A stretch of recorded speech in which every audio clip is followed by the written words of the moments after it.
அற்புத ஜெபக்கோபுர ஏஜி தேவாலயம் வழங்கும் பரலோக மகிழ்ச்சியின் ஆராதனை வேளை.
அற்புதமான நாமம் மகிமைப்படுவதாக. இந்த 2020 வருடம் இந்த 7ஆம் மாதம் இந்த 12ஆம் நாளில் இந்த பரலோக மனமகிழ்ச்சியின் ஆராதனை வேளையிலே அகில உலகம் முழுவதும் தி மிராக்கிள் ஏஜ் சர்ச் என்கிற ஃபேஸ்புக், இந்த மிராக்கிள் ஏஜ் சர்ச் என்கிற யூடியூப் மூலமாகவும் இந்த லைவ் ஆராதனையிலே பங்கு பெற்று கொண்டிருக்கிற உங்கள் ஒவ்வொருவரையும் உயிர்த்தெழுந்தவரும் உயிரோடு இருக்கிறவரும் சீக்கிரத்தில் வரப்போகிறவருமான இயேசு மகாராஜாவின் அற்புதமான நாமத்தில் உங்களை வாழ்த்தி வரவேற்பதில் மிக்க மகிழ்ச்சி அடைகிறேன். நாம் ஆராதிக்கிற ஆண்டவர் இயேசு இன்றைக்கும் உயிரோடு கூட இருக்கிறார். ஆமென், ஹல்லேலூயா. கர்த்தருடைய பரிசுத்த நாமம் உயர்ந்திருப்பதாக. நாம் எல்லாரும் சிறு பிள்ளைகள், வாலிபர்கள், பெரியவர்கள் எல்லாரும் உங்கள் வேத புஸ்தகத்தையும் பாட்டு புஸ்தகத்தையும் டைரியையும் எடுத்துக்கொண்டு எல்லா வேலைகளையும் முடித்துவிட்டு நீங்கள் வந்து அமரும்படி அன்பாய் கேட்டுக்கொள்கிறேன். ஸ்தோத்திரம். ஆராதிக்கிற நேரத்தில், ஆராதனை நேரத்தில் எந்த அலுவல்களிலும் நீங்கள் சிக்கிக்கொள்ளாதபடிக்கு ஆண்டவர் உங்களை காத்துக்கொள்வாராக. அல்லேலூயா. பயத்துடனே கர்த்தரை சேவிப்போம், நடுக்கத்துடனே அவரில் களி கூர்ந்து கர்த்தரை மகிமைப்படுத்துவோம். யாவரும் முழங்கால் படியிடுவோமா? எல்லாம் முழங்கால் படியிட்டு கைகளை கூப்பி கண்களை மூடி பரிசுத்தமுள்ள தேவன் நம்முடைய மத்தியில் அசைவாடி கொண்டிருக்கிறார். எங்கே 2 அல்லது 3 பேர் என் நாமத்தில் கூடியிருக்கிறார்களோ அவர்கள் மத்தியில் இருக்கிறேன் என்று சொன்ன நம்முடைய ஆண்டவர் இயேசு உயிர்த்தெழுந்தவராய், வல்லமை உள்ளவராய், அற்புதங்களின் ராஜாவாய் நம்முடைய மத்தியில் இறங்கி வந்திருக்கிறார். ஹல்லேலூயா. ரியால பரபல பரபலபா.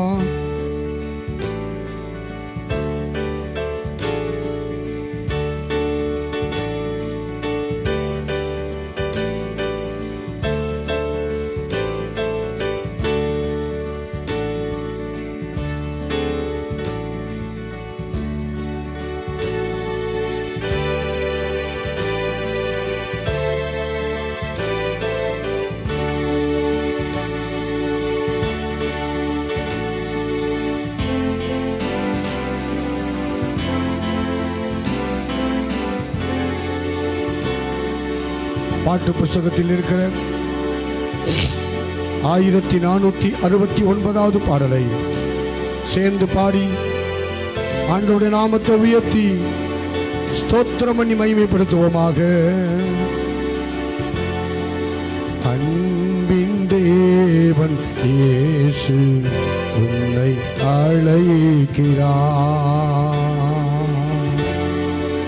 அன்பின் தேவன் இயேசு உன்னை அழைக்கிறார். அவரின் குரலை கேட்ட பின்னும் தயக்கமே. அன்பின் தேவன் இயேசு உன்னை அழைக்கிறார். மனிதர்கள் அன்பு மாறலாம், மறைவாக தீது பேசலாம். மனிதர்கள் அன்பு மாறலாம், மறைவாக தீங்கு பேசலாம். அன்பு காணா இதயமே அன்பின் தேவனை அண்டிக்கொள். அன்பு காணா இதயமே அன்பின் தேவனை அண்டிக்கொள். கல்வாரியின் மேட்டில் கலங்கும் கர்த்தர் உண்டல்லோ. கல்வாரியின் மேட்டில் கலங்கும் கர்த்தர் உண்டல்லோ. கவலையே கலக்கமே கர்த்தர் இயேசு அழைக்கிறார். உன்னை எண்ணி உள்ளம் நொந்து அணைக்க இயேசு துடிக்கிறார். அன்பின் தேவன் இயேசு உன்னை அழைக்கிறார். அன்பின் தேவன் இயேசு உன்னை அழைக்கிறார்.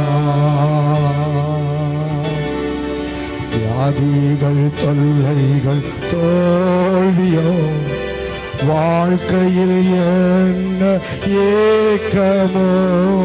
வியாதிகள் தொல்லைகள் தோல்வியோ வாழ்க்கையில் என்ன ஏக்கமோ.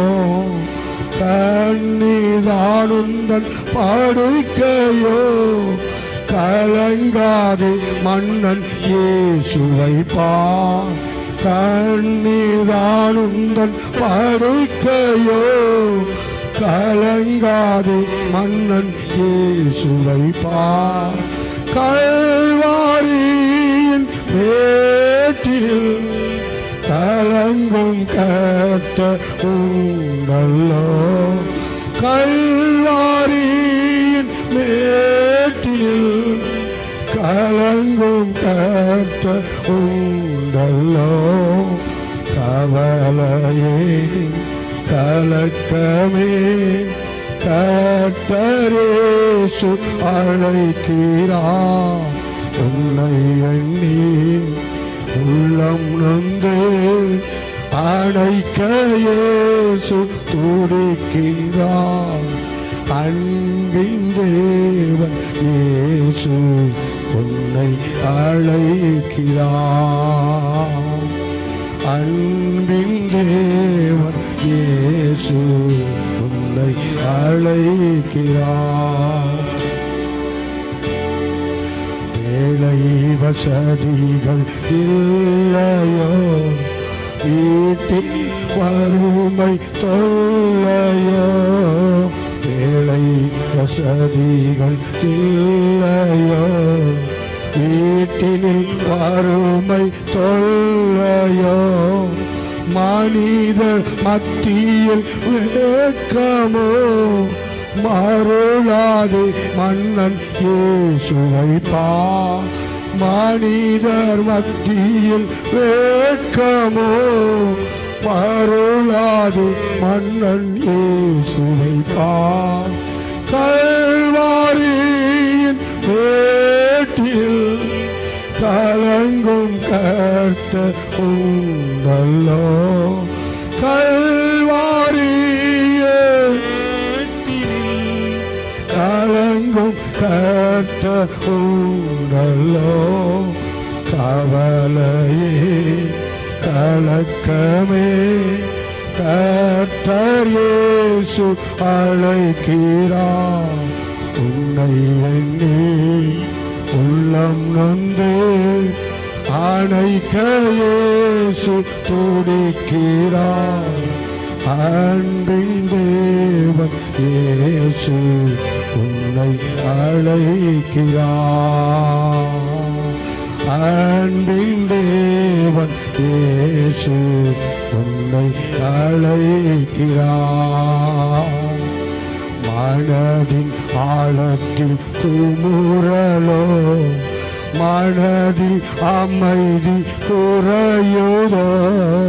மனதின் ஆழத்தில் துமுறலோ, மனதில் அமைதி குறையுதோ. மரண பயமும் நெருங்குதோ. மரணம் வென்ற இயேசுவை பார். மரண பயமும் நெருங்குதோ. மரணம் வென்ற இயேசுவை பார். கல்வாரியின்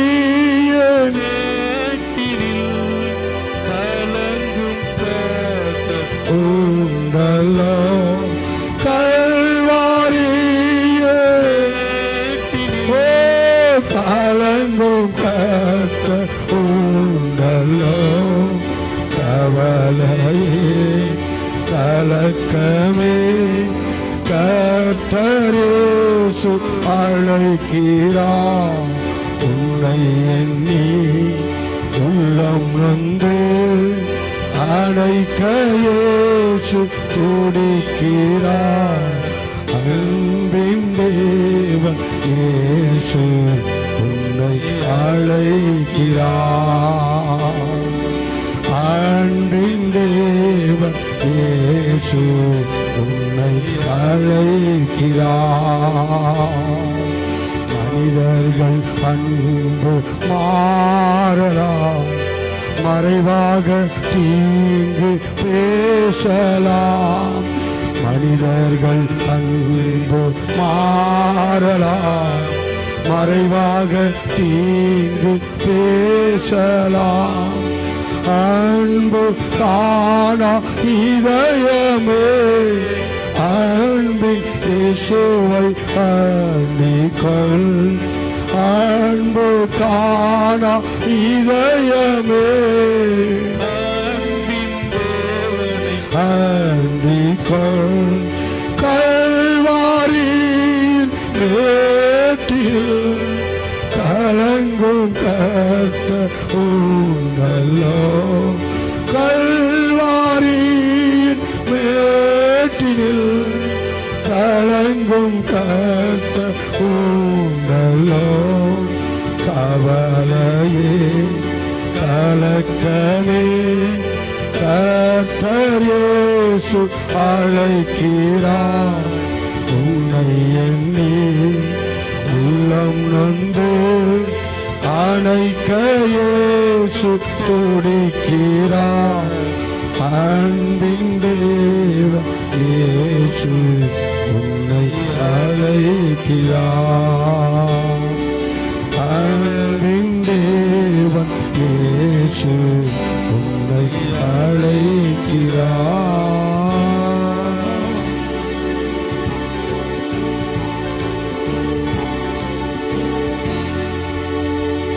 அப்படி எல்லாரும் நின்ற வண்ணமாகவே வேத புத்தகத்தை எடுத்துக்கொள்வோம்.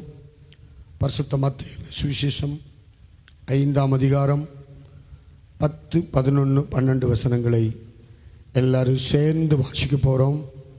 The Gospel of Matthew chapter 5 verse 10, 11, 12 சேர்ந்து படிப்போமா? நீதி நிமித்தம் துன்பப்படுகிறவர்கள் பாக்கியவான்கள், பரலோக ராஜ்யம் அவர்களுடையது. என் நிமித்தம் உங்களை நிந்தித்து துன்பப்படுத்தி பலவித தீமையான மொழிகளையும் உங்கள் பேரில் பொய்யாய் சொல்வார்களானால் பாக்கியவான்களாய் இருப்பீர்கள். சந்தோஷப்பட்டு களிகூருங்கள், பரலோகத்தில் உங்கள் பலன் மிகுதியாயிருக்கும். உங்களுக்கு முன்னிருந்த தீர்க்கதரிசிகளையும் அப்படியே துன்பப்படுத்தினார்களே. ஆமேன். கர்த்தர் கொடுத்த வார்த்தைகளுக்காக எல்லா வலதுகையில் வேத புத்தகத்தை உயர்த்தி ஆண்டவரை நன்றியோடு வாய் திறந்து ஸ்தோத்திரம் பண்ணுங்க. சின்ன பிள்ளைய பெரியவங்க எல்லாரும் ஸ்தோத்திரம் ஸ்தோத்திரம் ஸ்தோத்திரம் ஸ்தோத்திரம் ஸ்தோத்திரம். உட்கார்ந்து கொள்வோம். கர்த்தர் மகிமைப்படுவாராக. வீட்டுக்குள்ளே இருந்தாலும் நீங்கள் எல்லாரும் மாஸ்க் அணிந்து கொண்டு ஆராதனையிலே பங்கு பெறும்படி உங்களை அன்பாய் கேட்டுக்கொள்கிறேன். கர்த்தருக்கு ஸ்தோத்திரம். உங்கள் மூக்கு வாய் மூடி இருக்கணும். ஸ்டைலுக்கு கீழே தாடிக்கிட்ட மட்டும் இருக்கக்கூடாது. ஸ்தோத்திரம். அதனால் உங்கள் மூக்கு வாய் நன்றாக கவர் பண்ணியிருக்கணும். கவனமாக இருங்கள், செயல்படுங்கள். கர்த்தர் மகிமைப்படுவார். நீதி நிமித்தம் துன்பத்தை அனுபவிக்கிறவர்கள் நன்மை செய்து தீமைகளை அனுபவிக்கிறவர்கள் மற்றவர்களுக்கு உதவி செய்து பாடுபடுகிறவர்கள் மற்றவர்களை தூக்கி எடுத்து நிறுத்தி அவமானப்படுத்தப்படுகிறவர்கள் பாக்கியவான்கள் என்று ஏசப்பா சொல்லியிருக்கிறார். கர்த்தருக்கு ஸ்தோத்திரம். அவர்களுக்குத்தான் பரலோக ராஜ்யம் சொந்தமானது. நன்றாய் கவனித்துக் கொள்ளுங்கள் தேவனுடைய பிள்ளைகளே. இந்த கடைசி நாட்களில் நாம் வந்திருக்கிறோம். நன்றி கெட்ட ஒரு உலகத்தில் வந்திருக்கிறோம். நன்றியை மறக்கும் ஒரு உலகத்தில் வந்திருக்கிறோம். நண்பர்கள் சிநேகிதர்கள் துரோகிகளாய் மாறக்கூடிய ஒரு பொல்லாத காலத்தில் வந்திருக்கிறோம். ஸ்தோத்திரம். ஆகையால் ஆண்டவர் இயேசு 2000 ஆண்டுகளுக்கு முன்பே மலை பிரசங்கத்தில் எழுதி வைத்து விட்டார். நீதி நிமித்தம் துன்பப்படுகிறவர்கள் பாக்கியவான்கள். என் நிமித்தம் உங்களை துன்பப்படுத்தி பலவிதமான தீமையான மொழிகளை உங்கள் பேரில் பொய்யாய் சொல்வார்களானால் நீங்கள் பாக்கியவான்களாய் இருப்பீர்கள். பரலோகத்தில் உங்கள் பலன் மிகுதியாயிருக்கும். கைகளை தட்டி ஆண்டவரை துதித்து கர்த்தரை மகிமைப்படுத்துவோம். ஸ்தோத்திரம். தாவீது ராஜாவின் வாழ்க்கையிலே சவுல் வீட்டு வம்சத்தான் ஆகிய சீமேயி நிந்தித்த நிந்தை கொடூரமான ஒரு நிந்தை. நம்மளை யார் தூஷிப்பா தெரியுமா? நம்ம சொந்தத்தில் இருக்கிறவங்க தான் தூஷிப்பாங்க. குடும்பத்தில் இருக்கிறவர்கள் தான் தூஷிப்பார்கள். மாமனார் வம்சத்தில் உள்ள இந்த சீமேயி என்பவன் பரிசுத்தவானாகிய தாவீதை தூஷிக்கிறான், நிந்திக்கிறான். கல்லையும் மண்ணையும் எடுத்து தாவீதின் மேல் எரிகிறான். 2 சாமுவேல் 16ஆம் அதிகாரத்தில் அந்த சம்பவங்களை பார்க்கிறோம். அப்பொழுது தாவீதையா சொல்லுகிறார், சீமேயி தாவீதை தூஷிக்கும்படி கர்த்தர் அவனுக்கு சொல்லியிருக்கிறார். கர்த்தர் அவனுக்கு சொல்லியிருக்கிறார்.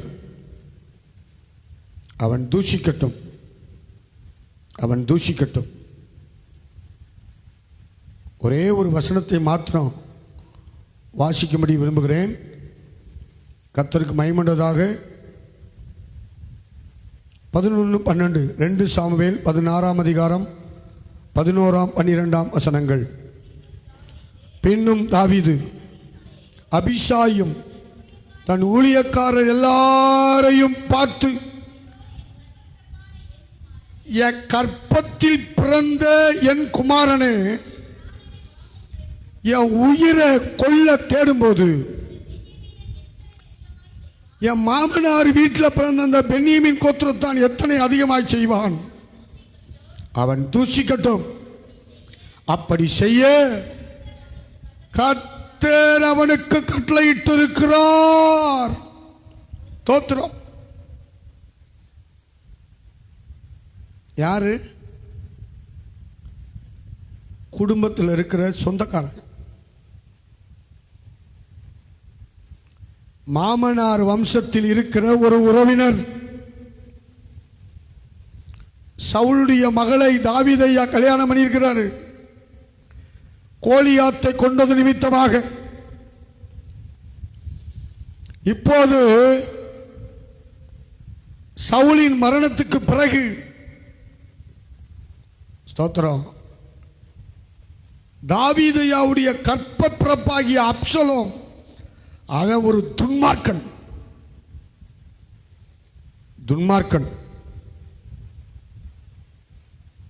பரிசுத்தவானுக்கு துன்மார்க்கம் பிறந்திருக்கான். பார்த்தீங்களா? அப்படித்தான் நடக்கும். தாவீதுக்கு இப்படி ஒரு துன்மார்க்கம் பிறந்திருக்கிறானா ஆச்சரியம்தான். அதில் ஒரு நல்ல பையனும் பிறந்திருந்தான், சாலமோன். அதே நேரத்தில் துன்மார்க்கனும் பிறந்திருக்கிறான். அப்படிப்பட்ட சூழ்நிலைமையில் இவன் தனக்கென்று ரதங்களை சேர்த்துக் கொண்டான், தனக்கென்று குதிரைகளை சேர்த்துக் கொண்டான். தோத்திரம். தனக்கு முன்னால போறதுக்கு 50 பேரை தெரிஞ்சுக்கிட்டான். பந்தா கேசு. கடைசிக்கு யாருக்கு விரோதமாக எழும்ப ஆரம்பிச்சிட்டான்? பெத்த தகப்பனுக்கு விரோதமாகவே.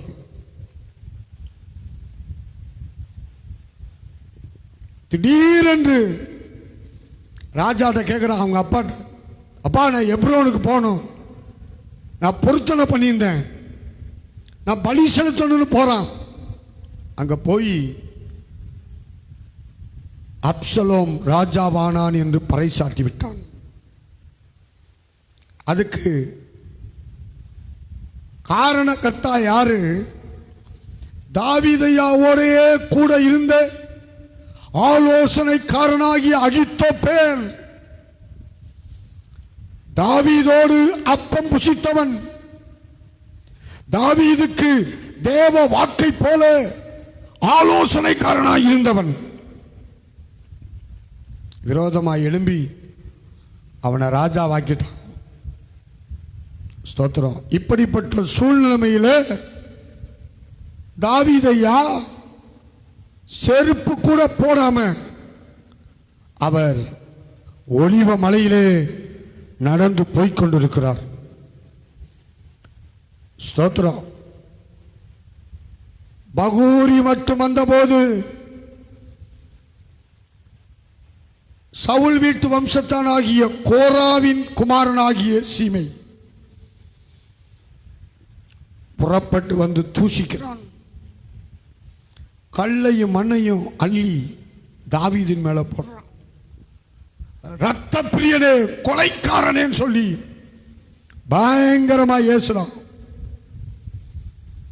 தாவீதோடு கூட இருக்கிற ஆட்கள்லாம் பராக்கிரமசாலிகள், யுத்த வீரர்கள், எதற்கும் அஞ்சாத நெஞ்சம் படைத்தவர்கள். பெத்லகேமின் தண்ணீர் மேல தாவீதையாவுக்கு ஆசை வந்துருச்சு. பராக்கிரமசாலிகளை கூப்பிட்டார். எப்பா, எனக்கு அந்த தண்ணியை குடிக்கணும், பெத்லகேமின் தண்ணி, ஜீவ தண்ணீரை குடிக்கணும். 3 பேர் பெலிஸ்தியரின் பாளையத்துக்குள்ள புகுந்து போய் அந்த பெத்லகேமின் தண்ணீரை மொண்டு கொண்டு வந்தார்கள், தங்கள் உயிரை பணயம் வைத்து. ஆனா தாவீதையா அந்த தண்ணியை குடிக்கல. அந்த ரத்தத்தை நான் குடிக்க மாட்டேன்னு சொல்லி அந்த தண்ணீரை ஊற்றிவிட்டார் என்று நாம் வேதத்தில் பார்க்கிறோம். அப்படிப்பட்ட பராக்கிரமசாலிகள் தாவீதையாவுடைய வலது பக்கத்தில் இடது பக்கத்தில் இருக்கிறாங்க. இந்த சீமேய்க்கு ஒரு பேர் சூட்டுறாங்க அவங்க, செத்த நாய். என்ன நாய்? செத்த நாய். ராஜாவாகி என் ஆண்டவனை தூஷிக்கிறானே, தலை எடுத்துட்டுமா? அப்ப தாவீது சொல்றாரு, என் கற்ப பிறப்பே என் உயிரை வாங்க, அவ என்ன விரட்டிட்டு வர்றாப்பா. என் மாமனார் வீட்டான் ஆகிய இந்த பென்யமீன் கோத்திரத்தான் எத்தனை அதிகமாக செய்வான். ஒருத்தனுக்கு சத்துருக்கள் யாருங்க? வீட்டுக்குள்ளதான் சத்துரு. வெளியில இருக்க சிங்கத்தை தாவீது கொன்னுட்டாரு, வெளியில இருக்கிற கரடியை தாவீது கொன்னுட்டாரு. ஆனா வீட்டுக்குள்ள இருக்கிற இந்த சத்துருக்களை அவரால் ஒண்ணும் பண்ண முடியல. அன்னைக்கும் அதுதான், இன்னைக்கும் இதுதான். குடும்பத்தில் உள்ள காரியங்களை வெளியில போய் சொல்லி தூற்றுவது, வெளியில போய் சொல்லி அவமானப்படுத்துவது, கேவலமாய் பேசுவது, அது தேவனுக்கு விரோதமான பயங்கரமான பாவம். அது சாபமான ஒரு காரியம். ஏன் ஆண்டவர் அதை எழுதி வைத்திருக்கிறார்? அந்த சாபத்துக்குள்ள போயிடக்கூடாது.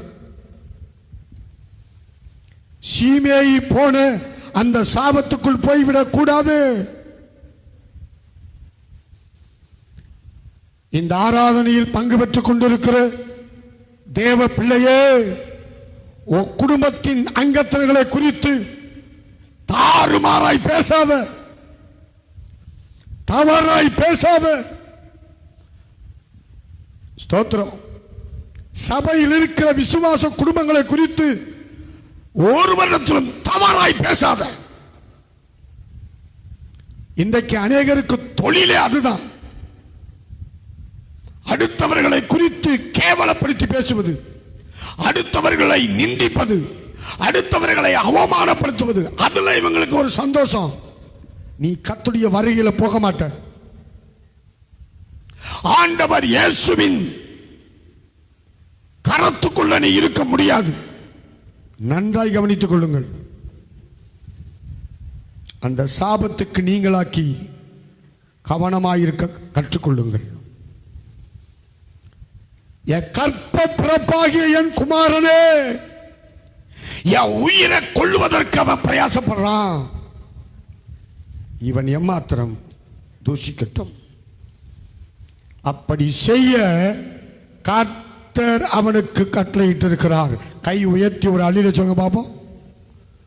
தோத்திரம். 12ஆம் வசனம். ஒருவேளை கர்த்தர் என் சிறுமையை பார்த்து இந்த நாளில் அவன் நிந்தித்த நிந்தனைக்கு பதிலாக எனக்கு நன்மையை சரி கட்டுவார். கைகளை தட்டி ஒரு அழில சொல்லுங்க பாப்போம்.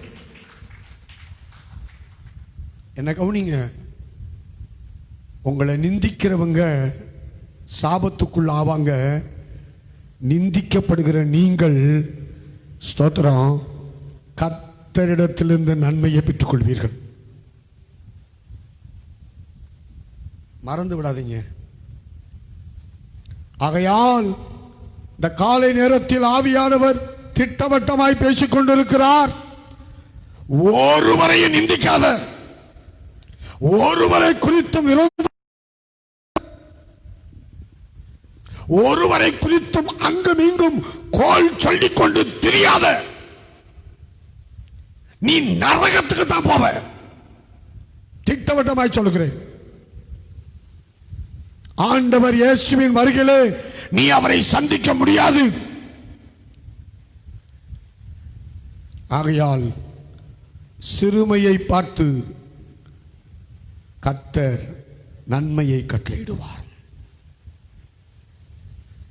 ஆண்டவருடைய நாமத்துக்கு ஸ்தோத்திரம்.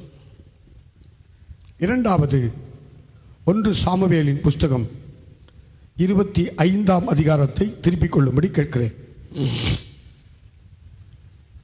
1 சாமுவேல் chapter 25 25ஆம் அதிகாரத்தில் தாவீதையா ஸ்தோத்திரம் வனாந்திரத்தில் இப்ப இருக்கிறார். இப்ப சவுல் ராஜ்யபாரம் பண்ணி கொண்டிருக்கிறார். தாவீதை கொல்லும்படி ஈட்டி எடுத்துக்கொண்டு விரட்டி கொண்டிருக்கிறார்.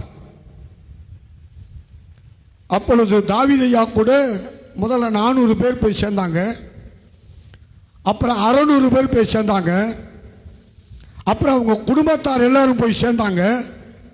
அவங்க எல்லாரும் வனாந்திரத்திலையும் மலையிலையும் கெபிக்கலையும் சவுலுக்கு பயந்து, மாமனாருக்கு பயந்து ஓடி ஒளிந்து கொண்டிருக்கிற ஒரு சூழ்நிலைமையில் கர்த்தருக்கு ஸ்தோத்திரம், அங்கே மாகோன் என்று சொல்லக்கூடிய ஒரு ஊரில் ஒரு மனுஷன் இருக்கிறான். வாசிக்கும்படி விரும்புகிறேன். 2-3 வசனங்கள். மாகோனிலே ஒரு மனுஷன் இருந்தான். அவனுடைய தொழில்துறை பிசினஸ் கர்மேலில் இருந்தது.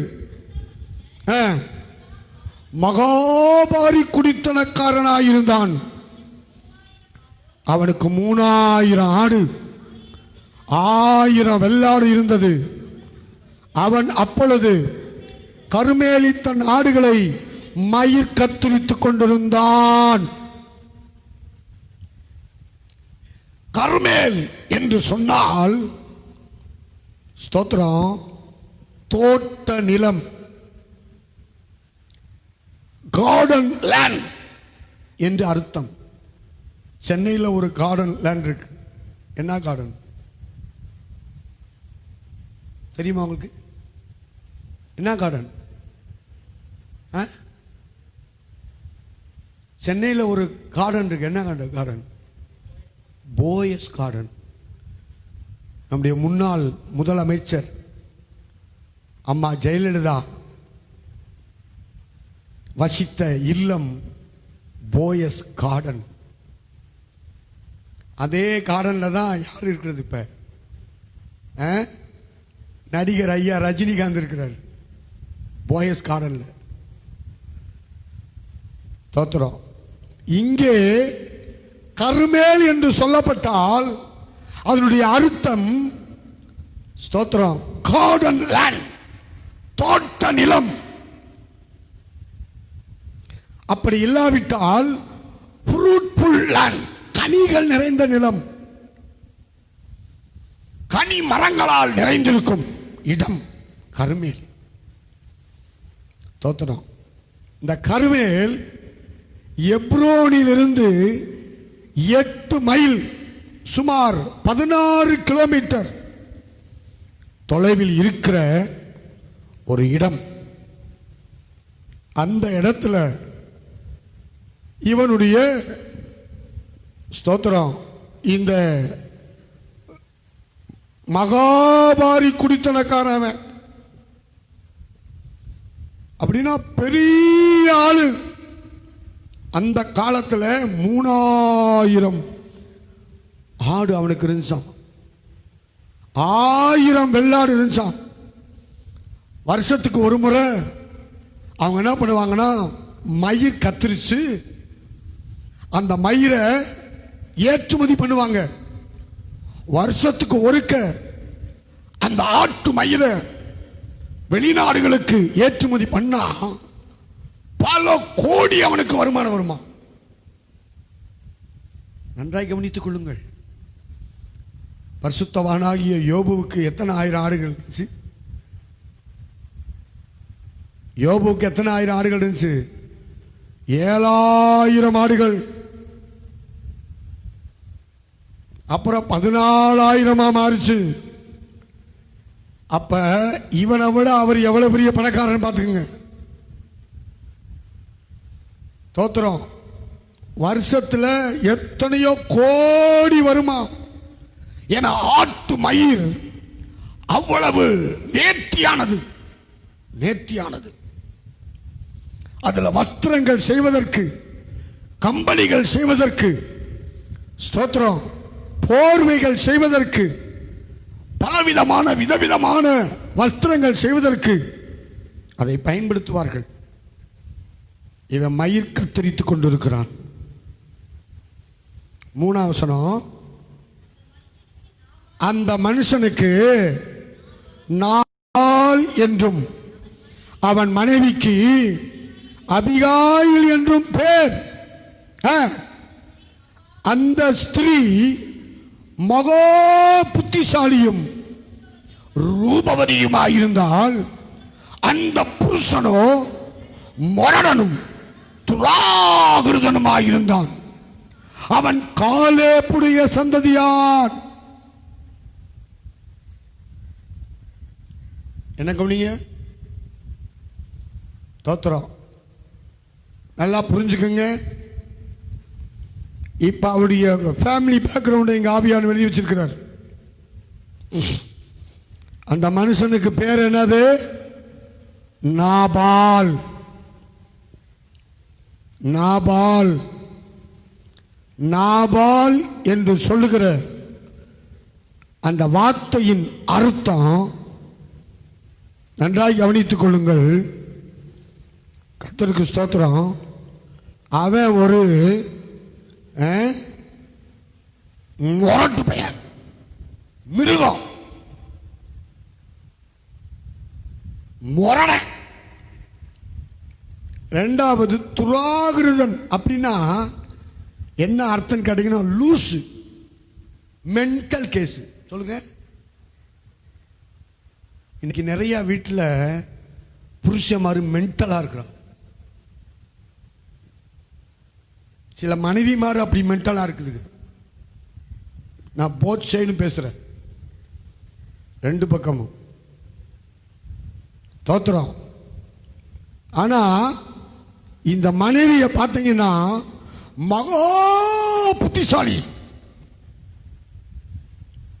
ரூபவதி, பழுதற்றவள், குறையில்லாதவள். ஸ்தோத்திரம்.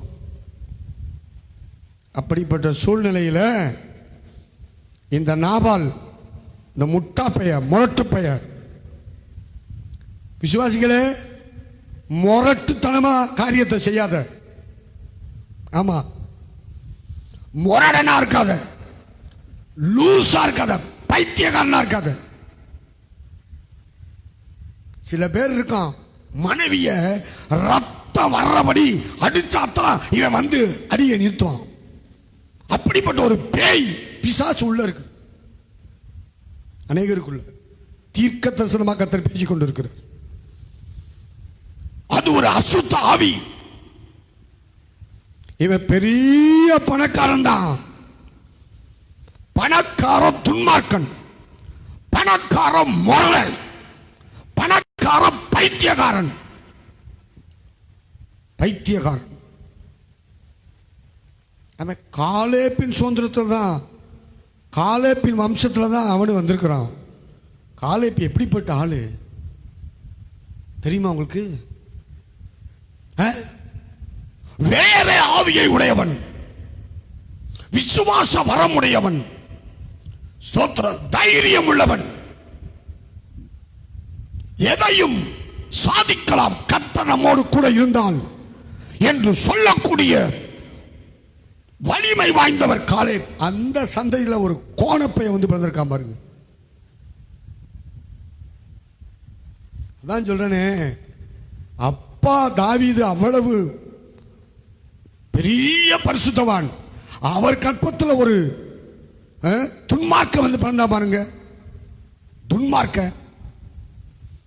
இன்றைக்கு எத்தனையோ ஊழியக்காரருடைய கர்ப்பத்தில் இப்படி துன்மார்க்கம் பிறந்து அவங்க பேரை கேவலப்படுத்தி கொண்டிருக்கிறார்கள்.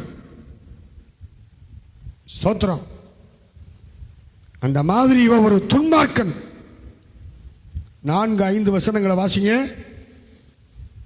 நாபால் தன் ஆடுகளை மயிர் கத்திரிக்கிற செய்தியை வனாந்திரத்தில் இருக்கிற தாவீது கேட்டபோது, நீர் வாழ்க, உமக்கு சமாதானம், உன் வீட்டுக்கு சமாதானம், உனக்கு உண்டான எல்லாவற்றுக்கும் சமாதானம் உண்டாவதாக என்று அவனை வாழ்த்தி, இப்பொழுது ஆடுகளை மயிர்க்கத்து. முட்டாப்பையிட்ட தாவீதையா எப்படி தாழ்த்துறாரு பாருங்க. நான் உன் புள்ளடான்னு சொல்லி கேட்கிறாரு.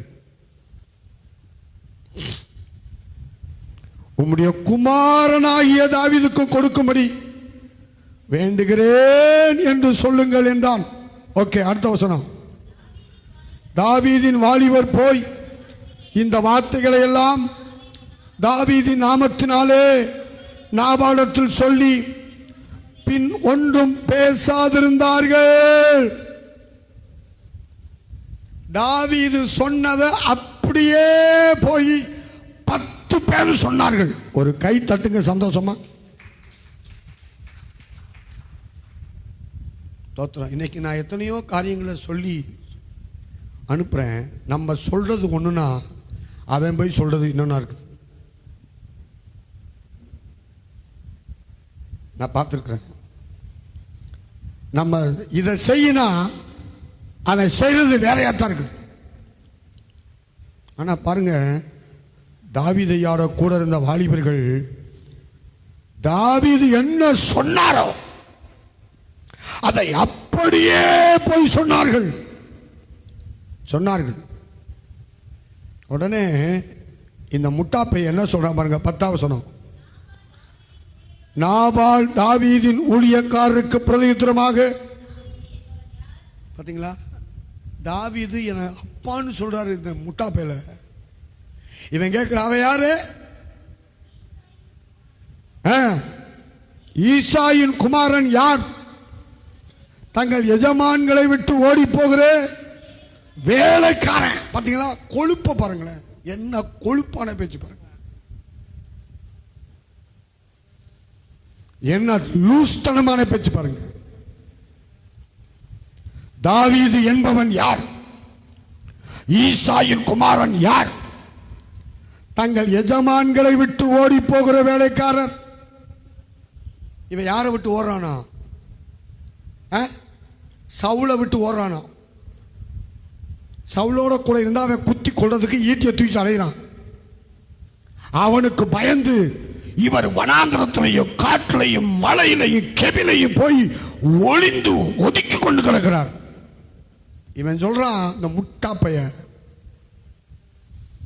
இந்த பைத்தியக்கார பையன் நாபால் தங்கள் எஜமான்களை விட்டு ஓடி போகிற வேலைக்காரர் இந்நாளில் அநேகர் உண்டு. 11வது வசனம்.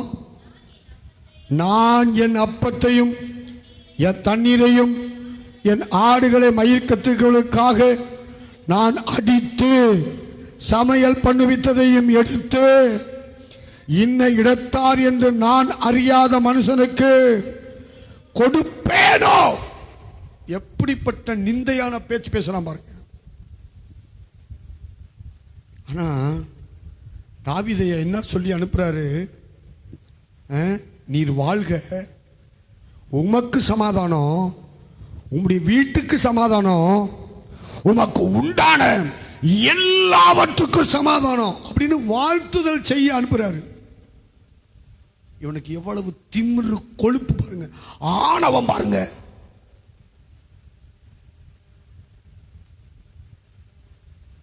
ஸ்தோத்திரம். எவ்வளவு அருமையா சொல்றாரு பாருங்க. உங்க மேய்ப்பர்கள் இங்க கூட இருந்தாங்க. 7வது வசனத்துல அவங்க கர்மேல் இருந்த நாளெல்லாம் நாங்கள் அவங்களுக்கு டிஸ்டர்ப் பண்ணல, வருத்தமே கொடுக்கல, அவருடைய பொருள் ஒன்றும் காணாமல் போகவில்லை. கைகளை தட்டி ஒரு அல்லேலூயா சொல்லுங்க அப்ப சந்தோஷமா. இந்த செய்தியை கேட்டுக்கொண்டிருக்கிற தேவ பிள்ளையே, நன்மை பெற்றிருக்கிற நீ ஒரு நாளும் உயிர் இருக்கிற மட்டும் தீமை செய்ய துணியாதே.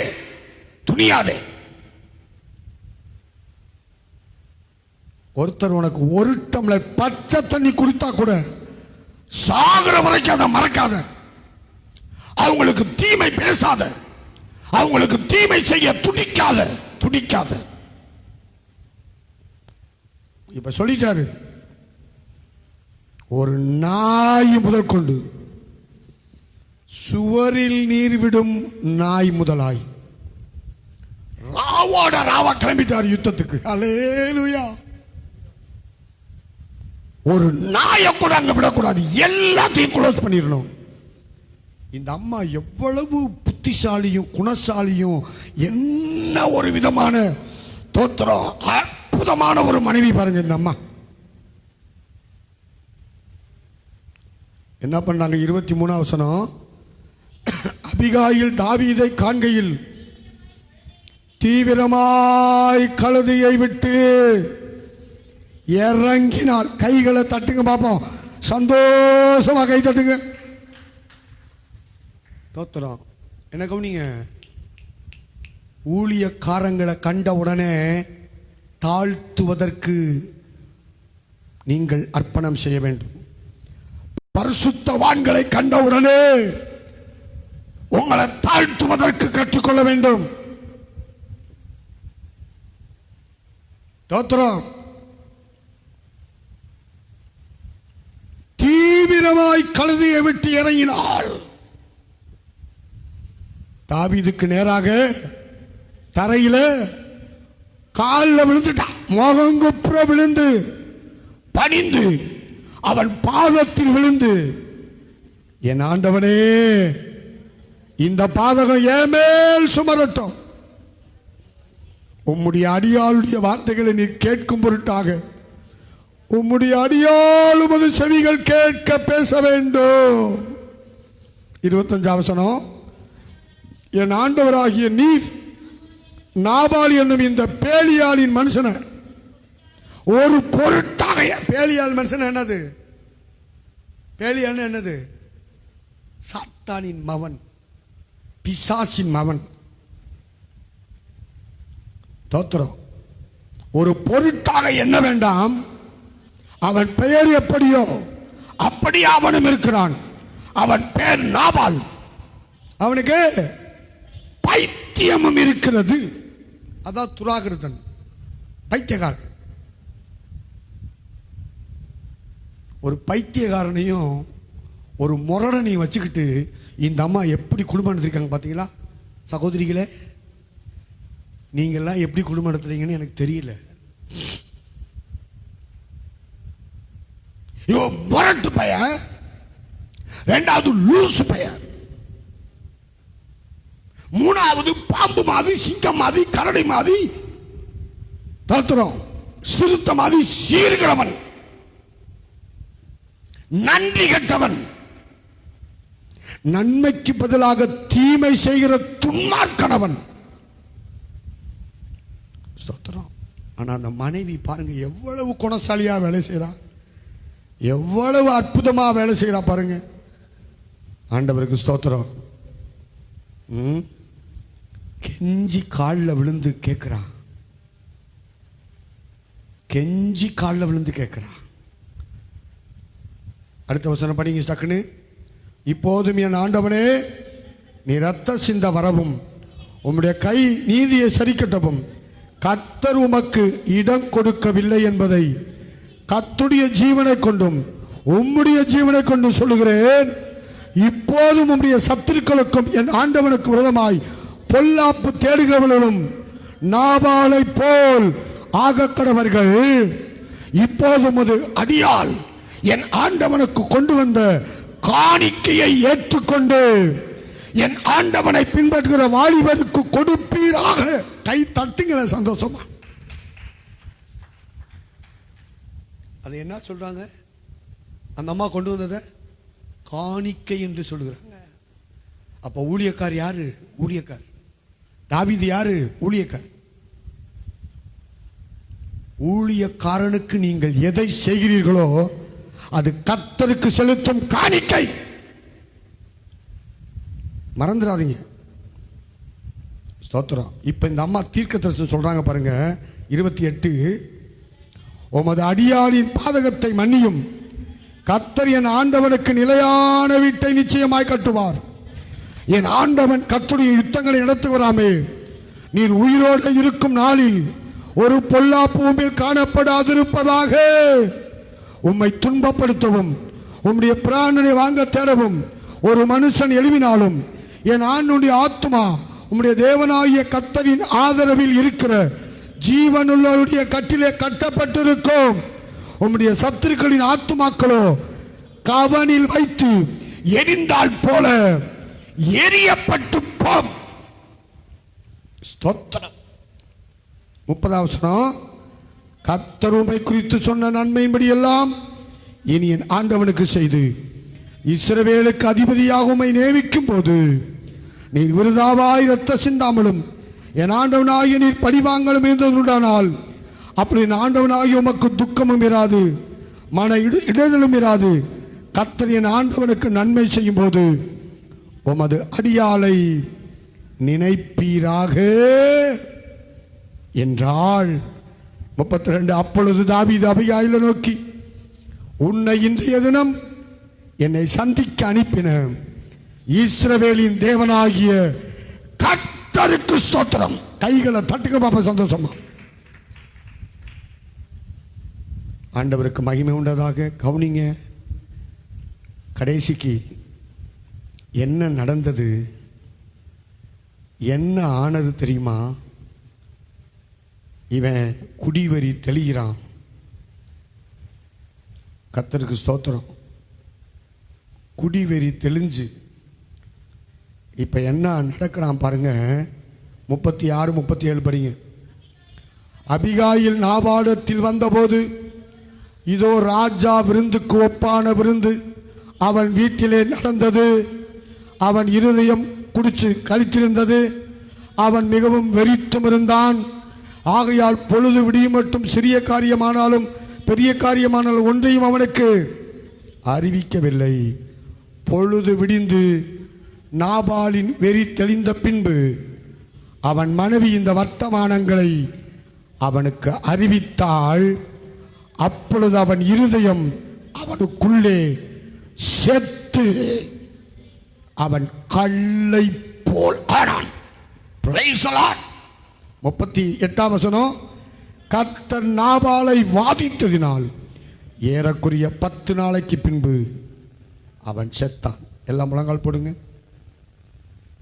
பரிசுத்தவான்களை நிந்திக்கிறவர்களின் முடிவு மகா பயங்கரமாக இருக்கும். தேவ பிள்ளையே, இந்த நாளிலே பரிசுத்தவானாகிய தாவீதை நிந்தித்த சீமேயின் முடிவை பற்றி பார்த்தோம்.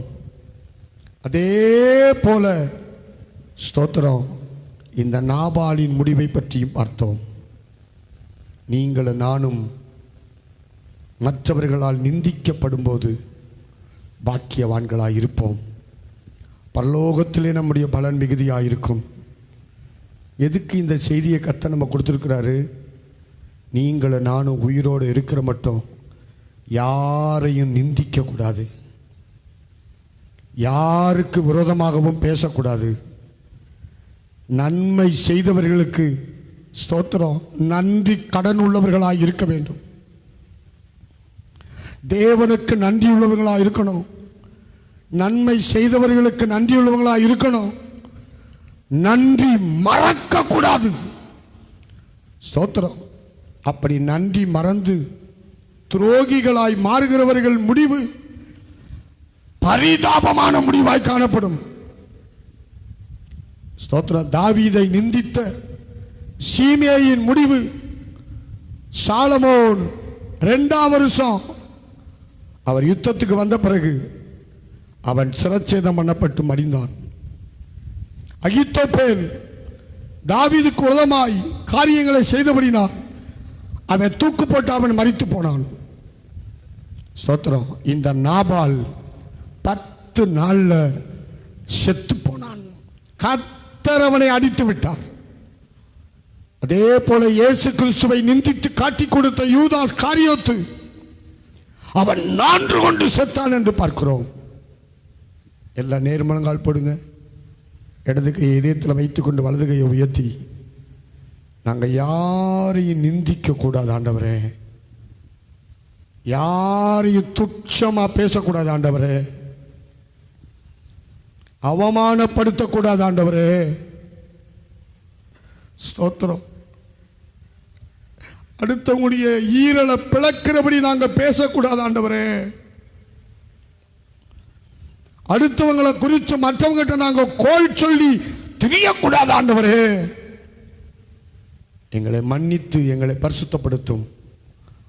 உங்க பிள்ளைகளாய் எங்களை மாற்றும், எங்களை உருவாக்கும் என்று சொல்லி அர்ப்பணித்து ஜெபம் பண்ணுங்க. மனம் திரும்புங்க. நாபாலுக்கு ஏற்பட்ட முடிவு தேவ பிள்ளைகளுக்கு ஒருத்தருக்கும் வரக்கூடாது. அகித்தோப்பேலுக்கு ஏற்பட்ட முடிவு தேவ பிள்ளைகள் யாருக்கும் வரக்கூடாது. ஸ்தோத்திரம். அப்சலோமுக்கு ஏற்பட்ட முடிவு தேவ பிள்ளைகள் யாருக்கும் வரக்கூடாது. நாபாலுக்கு ஏற்பட்ட முடிவு தேவ பிள்ளைகளுக்கு வரக்கூடாது. யூதாஸ் காரியத்துக்கு ஏற்பட்ட முடிவு தேவ பிள்ளைகளுக்கு வரக்கூடாது.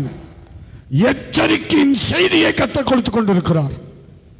எல்லா இடதுகையை நெஞ்சில் வைத்துக் கொண்டு வலதுகையை உயர்த்தி, ஆண்டவரே உங்க சன்னிதானத்தில் நாங்கள் பாக்கியவான்களின் பட்டியலுக்குள் கடந்து வர எங்களை ஒப்பு கொடுக்கிறோன்னு சொல்லி ஒப்பு கொடுப்போமா? கர்த்தர் அந்த கிருபைகளை தரட்டும், அந்த அபிஷேகத்தை தரட்டும். எல்லா ஆண்டவரை ஸ்தோத்திரம் பண்ணுங்க. அல்லேலூயா. நன்றியோடு மை துதிக்கிறோம் துதிக்கிறோம் துதிக்கிறோம் துதிக்கிறோம் துதிக்கிறோம் ஆண்டவரே. கோடி கோடி கோடி ஸ்தோத்திரங்களை செலுத்தி உம்முடைய நாமத்தை மகிமைப்படுத்துகிறோம். அல்லேலூயா அல்லேலூயா. ரிபாலா தியங்கரபலமா ஷபலபரபா. ஆமென். நமக்கு ஸ்தோத்திரம் ஸ்தோத்திரம் ஸ்தோத்திரம். கிறிஸ்துவின் நாமத்தின் நிமித்தம் நிந்திக்கப்படுகிற நீங்கள் பாக்கியவான்கள். பரலோக ராஜ்யத்தில் உங்கள் பலன் மிகுதியாயிருக்கும். என் நிமித்தம் உங்களை துன்பப்படுத்தி நிந்தித்து பொய்யான வார்த்தைகளை சொல்வார்களானால் நீங்கள் பாக்கியவான்களாயிருப்பீர்கள். பரலோகத்தில் உங்கள் பலன் மிகுதியாயிருக்கும் என்று இயேசப்பா சொன்ன வார்த்தை அப்படியே நிறைவேறும்படி 2 கையை உயர்த்தி 100க்கு 100% ஒப்பு கொடுப்போமா? அந்த கிருபையின் ஐஸ்வர்யத்தை தந்து ஆவியானவர் தாங்கி நடத்துங்கப்பா. இந்த ஆராதனையில் பங்கு பெறுகிற ஒவ்வொரு பிள்ளைகளும் ஆண்டவரே இந்த வார்த்தைகளுக்கு 100க்கு 100% அர்ப்பணித்து உங்க மகிமையான ராஜ்யத்தை சுதந்திரித்துக் கொள்ள கிருபை செய்யும். தீங்கு துக்கப்படுத்தாதபடி பாதுகாத்துக் கொள்ளும் ஆண்டவரே. இந்த ஆராதனையில் பங்கு பெறுகிற எல்லா தேவ மக்களையும் நிறைவாய் பூரணமாய் ஆசீர்வதித்து அற்புதங்களை காண பண்ணும். கண்ணீரோடு இருக்கிற மக்களுடைய கண்ணீரை தொடங்க, வேதனைகளை மாற்றுங்க, துக்கங்களை நீக்குங்க, சஞ்சலங்களை போக்குங்கப்பா. மரண பயத்தில் மூழ்கி இருக்கிற எல்லா மக்களையும் விடுவித்து அற்புதம் செய்யும். உம்முடைய பிள்ளைகளை நிறைவாய் பூரணமாய் ஆசீர்வதியும். உம்முடைய மகிமையான வருகைக்கு என்று ஆயத்தமாக்கும்.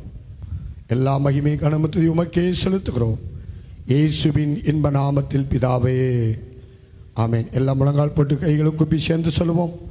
என் ஆத்துமாவே கர்த்தரை ஸ்தோத்திரி, என் முழு உள்ளமையுடைய பரிசுத்த நாமத்தை ஸ்தோத்திரி. என் ஆத்துமாவே கர்த்தரை ஸ்தோத்திரி, அவர் செய்த சகல உபகாரங்களையும் மறவாதே. ஆமென். இடதுகையை இதயத்தில் வைத்துக்கொண்டு வலதுகையை உயர்த்தி யாப்பை செஞ்சபத்தை சொல்லுவோம் சேர்ந்து. தேவரீர் என்னை ஆசீர்வதித்து என் எல்லையை பெரிதாக்கி உமது கரம் என்னோடு இருந்து தீங்கினை துக்கப்படுத்தாதபடிக்கு அதற்கு என்னை விலக்கி காத்தருளும். ஆமேன். அந்த கையை உங்க தலைமையில் வைத்துக்கொள். கர்த்தர் உன்னை ஆசீர்வதித்து காக்க கடவர். கர்த்தர் தம்முடைய முகத்தை உண்மையில் பிரகாசிக்க பண்ணி கிருபையாயிருக்க கடவர். கர்த்தர் தம்முடைய முகத்தை உண்மையில் பிரசன்னமாக்கி சமாதானம் கட்டளிட கடவர். நம்முடைய கர்த்தராகிய இயேசு கிறிஸ்துவின் கிருபை, பிதாவாகிய தேவனுடைய அன்பு, பரிசுத்தாவியாருடைய அன்பு, ஐக்கிய சமாதானம், பாதுகாவல் நம் அனைவரோடும் சகல பரிசுத்தவான்களோடும் இந்த ஆராதனை பங்கு பெற்ற எல்லா மக்களோடும் அவர் வருகை பரியந்தமும் நிலைத்திருந்து காப்பதாக. ஆமேன் ஆமேன் ஆமேன். கைகளை வைத்து சத்தமா ஒரு அல்லேலூயா சொல்லுவோமா? God bless you. கர்த்தர் உங்களை ஆசீர்வதித்து மேன்மைப்படுத்துவார். தொடர்ந்து வெள்ளிக்கிழமை நமக்கு அதிகாலை 5 மணிக்கும் தொடர்ந்து ஸ்தோத்திரம் 11 மணிக்கும் உபவாச ஆராதனை நடைபெறும். மற்றபடி அதிகாலை தோறும் நமக்கு நடக்கிற வழக்கமான ஜெபங்கள் நடைபெறும். பங்கு பெறுங்கள். God bless you. கர்த்தர் உங்களை ஆசீர்வதிப்பார். ஆமென். அன்பிற்குரியவர்களே, எங்களது சபையின் ஆராதனை நேரங்கள் தினமும் அதிகாலை 5 மணி முதல் 6:30 மணி வரையிலும் அதிகாலை வேத பாட ஆராதனை. தினமும் மாலை 7 மணி முதல் 8:30 மணி வரையிலும் தீர்க்க தரிசன ஜெபவேளை. வெள்ளிக்கிழமை தோறும் காலை 11 மணி முதல் பிற்பகல் 1:30 மணி வரையிலும் விடுதலையின் உபவாச ஆராதனை. ஞாயிறு காலை 9:30 மணிக்கு பரலோக மகிழ்ச்சியின் ஆராதனை வேளை. ஞாயிறு மாலை 6:30 மணிக்கு மாலை பரலோக ஆராதனை வேளை. அன்பானவர்களே, இந்த சபையின் ஆராதனை நேரங்களில் குடும்பமாய் பங்கு பெறுங்கள். மற்றவர்களையும் அழைத்துக் கொண்டு வாருங்கள். கர்த்தர் இயேசுவின் நிறைவான ஆசீர்வாதத்தையும் மெய் சமாதானத்தையும் உண்மையான மகிழ்ச்சியின் சந்தோஷத்தையும் பெற்று அனுபவியுங்கள். மேலும் விவரங்களுக்கு தொடர்பு கொள்ள அற்புத ஜெபக்கோபுர ஏஜி சபை எண் 8A, பெரியார் தெரு, மணவாள நகர், திருவள்ளூர். செல்போன் எண்கள் 9910123373 மற்றும் 94432411131.